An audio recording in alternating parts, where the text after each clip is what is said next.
दुष्कर्मी की सजा का सबसे अच्छा तरीका उसे महिला बनाकर बलात्कार कराना है। सबसे पहले दाढ़ी को साफ तौर पर शेव करना है, उसके बाद उसे बेहोश करने के लिए बेहोशी की दवा का इस्तेमाल करना है, फिर अपराध के उपकरण को जब्त करना है। लड़की ने सपने में भी नहीं सोचा था कि वह जिस पर हमला कर रहा है वो एक प्लास्टिक सर्जन की बेटी है। जब लड़का जागा उसने देखा कि उसकी विशेषता गायब हो गई है। वो कुछ अविश्वसनीय था। अभी तक वो अपने झटके से उबर नहीं पाया था कि डॉक्टर एक डिब्बा लेकर अंदर आ गया। उसने लड़के को बताया कि यह लिंग परिवर्तन सर्जरी बहुत सफल रही और चिपकने से बचने के लिए इसे फैला देने वाले का उपयोग करना होगा।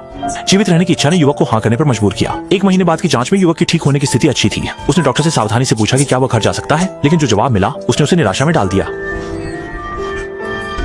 इसके बाद डॉक्टर ने उसे अपनी असली पहचान बताई कि वही उस लड़की के पिता हैं जिसे उसने बलात्कार किया था।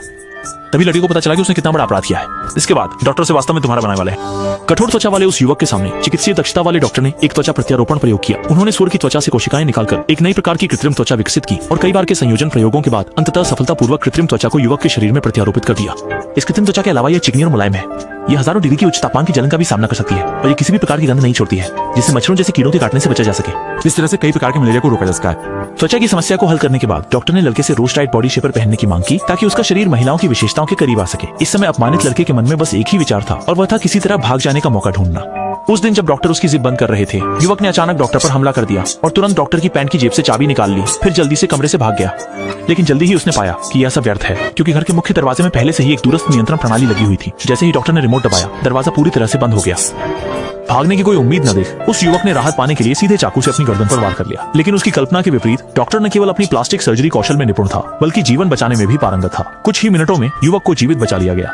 30 दिन बाद जब डॉक्टर ने युवा के चेहरे से मास्क हटाया, वह सामने के दृश्य को देखकर हैरान रह गया। सर्जरी के बाद यह युवा असली महिलाओं से भी अधिक महिला सनसनाहट वाला दिख रहा था। क्या यह वास्तव में प्रकृति का चमत्कार था? उसने युवा का नाम बदलकर शाओमेई रखने का फैसला किया और उसे अक्सर हरे फूलों का गुलदस्ता भेजने लगा। लेकिन हर बार शाओमेई उसे टुकड़े टुकड़े कर देती, इस तरह अपने मन की असंतोष और नाराजगी को व्यक्त करने के लिए।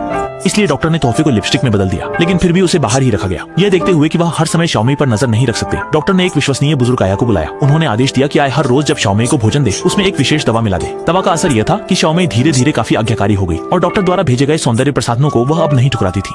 जब डॉक्टर ने देखा कि शाओमेई का प्रदर्शन दिन ब दिन बेहतर हो रहा है, तो इनाम के रूप में उन्होंने उसे एक टेलीविजन दिया। कुछ काम न होने पर शाओमेई ने योग सीखना शुरू कर दिया। इस तरह से 3 महीने और बीत गए। डॉक्टर ने फिर से शाओमेई का शरीर जांचा।